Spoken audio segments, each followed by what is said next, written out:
నీకు ఈ వయసులో అవసరమా? జిమ్ బట్టలే వేసుకోవాలండి. నేను చీర కట్టుకుని చుడిదార్ వేసుకుని చేయలేదు. ఫస్ట్ నాకు డౌట్ వచ్చింది, ఏమన్నా తప్పు చేస్తున్నావా? ఇంత దరిద్రంగా తిడుతున్నారే, ఇంత అసహ్యంగా ఫీల్ చేస్తున్నారే, నేను ఏమన్నా తప్పు చేస్తున్నానా? ఎదిగిన కూతురు ఉంది, ఆ పిల్ల స్కూల్కి వెళ్తుంది, కాలేజ్కి వెళ్తుంది, ఆ పిల్లకి ఫ్రెండ్స్ ఉన్నారు. ఇంత మాటలు అనేది బాధపడ్డా స్టార్టింగ్లో. సరే ఓకే, ఆ బాధని ఆన్సర్గా ఈరోజు అందరికీ వచ్చింది అనుకుంటాను. ఎవడెవడైతే ఈ వయసులో అవసరమా అన్న ప్రతి ఒక్కడికి ఇదే అండి నా answer. This is my answer.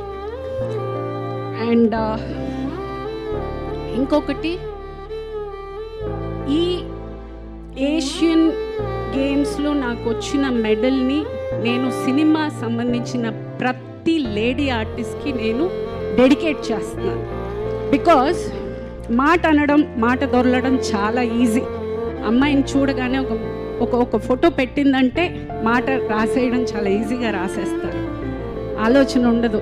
ఇంట్లో వాళ్ళకి ఒక ఫ్యామిలీ ఉంటుంది, వాళ్ళకి పిల్లలు ఉంటారు, వాళ్ళకి పరువు ఉంటుంది, వాళ్ళకి బాధ ఉంటుంది. ఏది ఉండదు. ఏదో ఒక చైర్ ఉంది, బెంచ్ ఉంది, ఫర్నిచర్ ఉంది, ఒక ఆర్టిస్ట్ ఉంది. Please don't. ఇలా కూడా చేస్తారు. బాధ మాకు ఉంటుంది.